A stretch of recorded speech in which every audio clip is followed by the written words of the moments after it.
Henry, fresh off a big game a week ago. Thank you, Coach. From beautiful South Florida, there's a look at Hard Rock Stadium in Miami. Today, it's a Week 14 matchup that should be a good one between the New England Patriots and the Miami Dolphins. That's fielded in the end zone.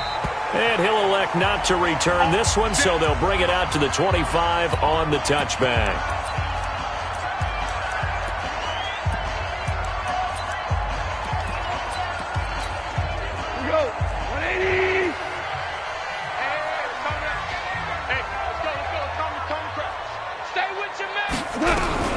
On first down, it's gone.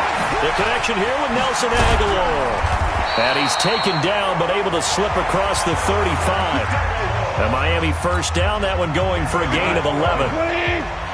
So from the 36 now, first and 10.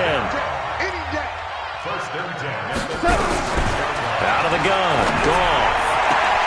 He's got his man, that's Josh Gordon. And he'll go out of bounds, it looks like, right at the 40. That throw good for 4. It's second down. 4 yards on that last completion, so that sets up second and 6. They'll run it for the first time with Alvin Kamara. And they get to him after a gain of 6 to the 46. Despite the blitz, they're still able to pick up a nice solid gain. The disadvantage of blitzing often alters the normal spacing and run fits and leaves creases like they were able to exploit right there. Goff on third down. Open man, David Morgan, the tight end. That throw's not going to get them a whole lot, but that really didn't matter, did it? They got what they needed on that throw. Picked up the first down, and I'm going cliche here, game of inches, partner. Absolutely. Well, and you talked to me a lot about opening drives, how key those are to set the tone. You kept the drive alive. Third down conversion here is big. And he's corralled, but not before getting it inside the 35. 18 big yards on that one, and a Miami first. Goff in the offense with a first and 10, and he's 4 for 4 now, throwing the ball to start the drive. Back to the ground, it's Kamara. He'll get the first down and more inside the 20. And all the way in for a Miami touchdown. Alvin Kamara with touchdown number 8 on the year, as his guys are able to strike first here in this opening quarter. So they start this game just like they won. Opening drive touchdown, a nice run there to finish it off. Yeah, that's what we call an explosive run because of the distance. And being able to do that, that puts a little uncertainty in the minds of your opponent. Out is the kickoff unit as they run up and send this one away. And no return on this one as the fair catch is signaled for and taken.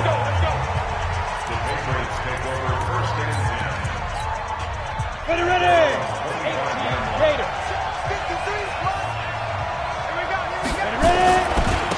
Now a first carry for Derrick Henry. And he's upended after a gain of 2 out to the 27. Well, we saw him there trying to get it to the outside, trying to get to the perimeter, but not a whole lot of room there. But there's got to be one positive to that.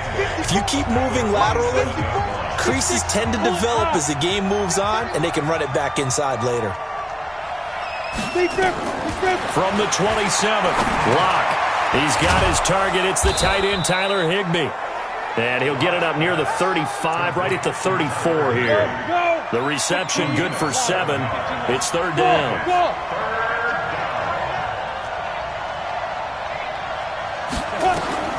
Locke to throw on third and 1. And able to find Higbee. It's complete. And he's taken down at the 43, but not before picking up the first. They get 9 out of that one, and as a result, the drive continues. Ready, set.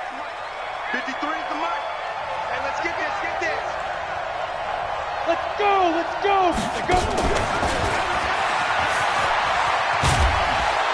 And he'll be taken down, but not before he works it past the 50.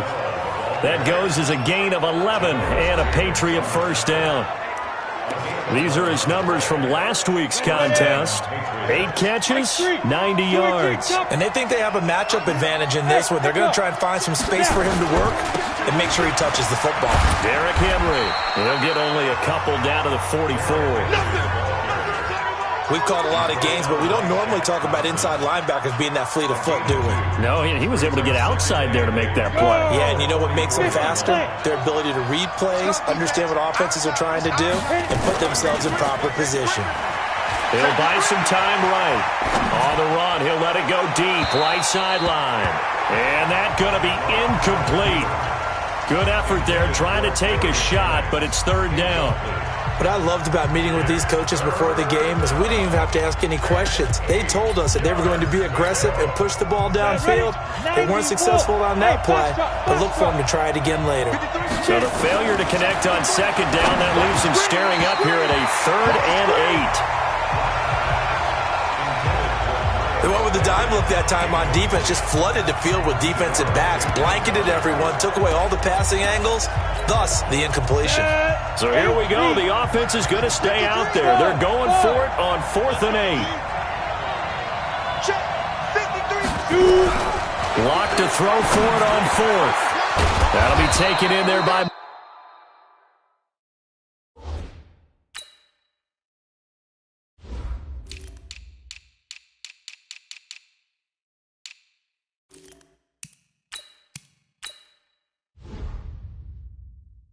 Miles Boykin.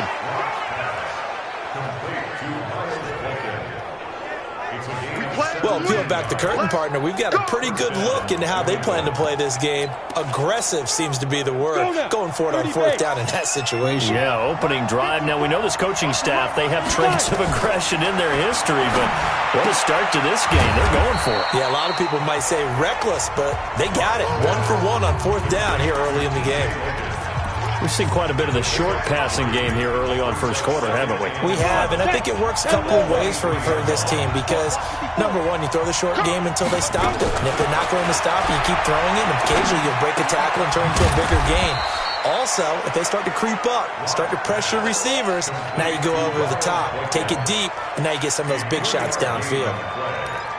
One thing you're hoping for when you run drag routes, you're able to hit a receiver in stride, and you can pick up a lot of yardage after the catch. But in this situation, the defense was effective, able to stop him before you get a good head of steam going. Able to find Isabella. 60 catches for him now on the year. This last one, a first down. Plenty of things to talk about here, partner, but to me, their defense gave up a touchdown on the first drive. How about how they're responding, coming back? That's a big 3rd down pickup to keep their drive alive. A first down carry for Henry. They stopped after only a yard, taking it down to the 14. Well, they certainly had success throwing the ball in this drive and not as much running it as we just saw once again on that last play. Stopped after a very short gain. But I wouldn't abandon the run totally because otherwise, pass rush will just tee off on your quarterback. Makes it very, very difficult for him in that situation. This will be caught just inside the 10. And now they're inside the 10 as he's brought down at the 9. 6 yards is the pickup, and that'll lead to a 3rd down. They face a 3rd and 4 after that last completion gets them 6. Now Locke. Now they go screen. It's complete. And he'll take it into the end zone for a Patriot touchdown. T.J. Logan, his first touchdown on the year, as his guys are on the board here in this first quarter. Getting your back involved, what's the importance there in the passing game? Well, oftentimes you can create mismatches because who's going to cover him, and you get him into space, which is where he likes to operate with the ball in his hands. Oftentimes makes people miss, gets that run after the catch, and off he goes. And into the end zone. Each team's had it. Each team has scored. 7-7 here as the kick's away. And no run back here. This will be a touchback, and it comes out to the 25-yard line. The offense and Alvin Kamara heading back onto the field. So officially now a 1,000-yard campaign for him, but I don't think he's going to take his foot off the gas pedal. Yeah, it's one of those thoughts, though, that creeps into your mind because there is a little mini celebration over on the sidelines. Everybody, hey, job well done, over 1,000 already. But guaranteed, as you noted, someone's jumped in that huddle and said, a lot more to be done, guys. Let's not, would you say, take your foot off the pedal? Let's not do that right now. But there is that possibility as people can get self-satisfied. The greats do not. We'll find out what he's made of. He'll get 3 up to midfield. They tried a quick hitter inside, but that one was swallowed up because what they're hoping, those big defensive linemen will take the bait and move laterally and open up a crease that they can run through. Didn't happen on that play. These two teams all tied after one. 180.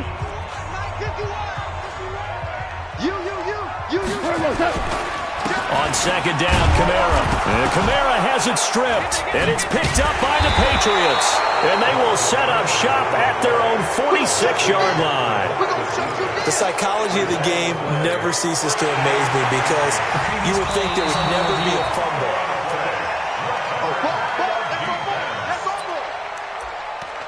After review of the play, the ruling on the field. An extra corner comes on now for the Patriots D on third down. Following a fumble recovery, Goff. And Rudolph has it, the tight end. And they'll get him down about 3 yards short of the first. They stop him for only 3 that time, and that'll bring up fourth down.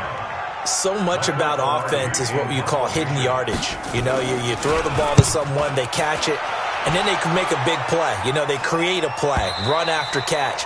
They did a really nice job there of limiting that and keeping him from a first down. Yeah, stopped him in his tracks. Ready, break. Hey, two. Come on out here. Go. They'll start on the ground. It's Derrick Henry. And he's going to get this one across the 30-yard line. That goes as a gain of 11 and a Patriot first down. A lot of running backs, a little bit of a disadvantage when you start talking MVP. Might not be the case this year. You think he's got a shot, don't you? I do. I think he's got more than a shot. But what he's going to need here down the stretch this late in the season, he needs that big closing game, that game that we're all going to reflect on and go, oh, my goodness, did he put up a number, let's say 200 plus? One thing to keep in mind, partner, especially in the second half, when you've got a running back of this size, of these dimensions, I can just tell you, attrition does set in for a defense because you're excited about hitting him in the first half. Maybe not so much in the second half, and some of these shorter gains turn into bigger runs later. Now a deep ball there on second. Down, but it'll wind up incomplete. A lot of contact there, but there was no way it appeared that he's...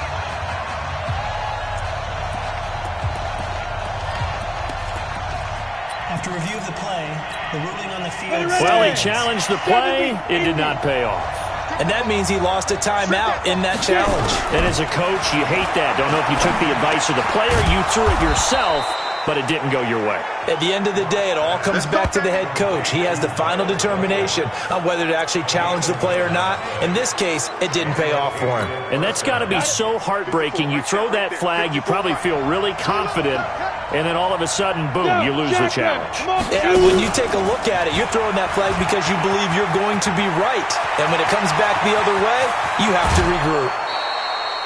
Andy Isabella was the intended target.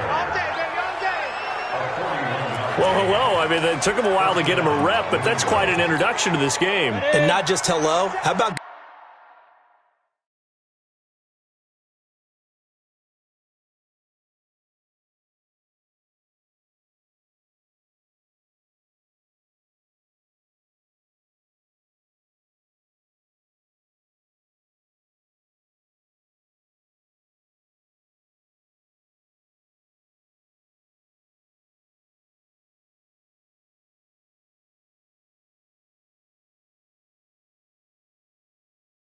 Goodbye to the defense as he went past him.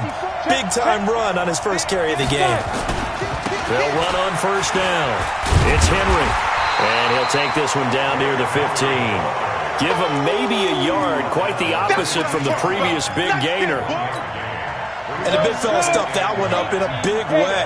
I think doubling him has to be a priority because you can't move up to the next level if you don't take care of him first. Now a second down throw for the end zone, but it's incomplete. Janoris Jenkins with good coverage that time as he was able to get in there and knock it away. New England on third down. They've been near perfect, 4 for 5 to this point. This is 3rd and 9. Block now to throw. And he's going to go down. Back at the 27-yard line, he's sacked. Well, you don't usually get a sack from a nose tackle spot, but we got one there. No, we don't, and a lot of the times in passing situations, they end up off the field anyway. So how happy was he to work his way back to the quarterback and put him on the ground? He's going to end up with a nickname after something like that, some Big Jelly or something like that. So the scoring drive encompasses 9 plays, and the net result, 3 points. Take your disappointment and put it aside. 9 plays. Yeah, they want to end up in the end zone with a touchdown. I get that. But sometimes those 9-play drives pay dividends later with another 9-play drive that culminates in a touchdown when they wear down a defense. The offense and Alvin Kamara heading back onto the field. He's been good. They've utilized him well, but they're losing here in the second quarter. What might they change offensively?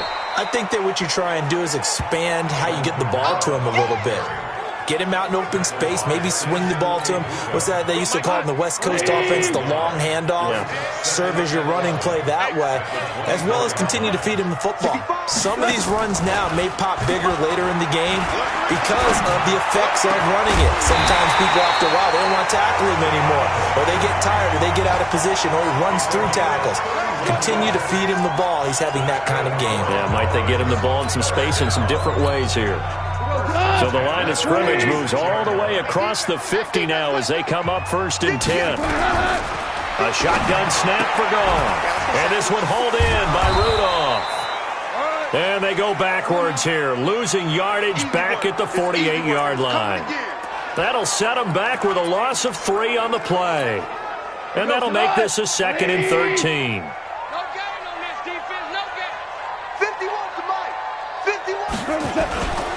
Goff now looking to throw. Blitz coming, and down he goes. Rashawn Gary in there yet again. What else is new? He continues to rewrite the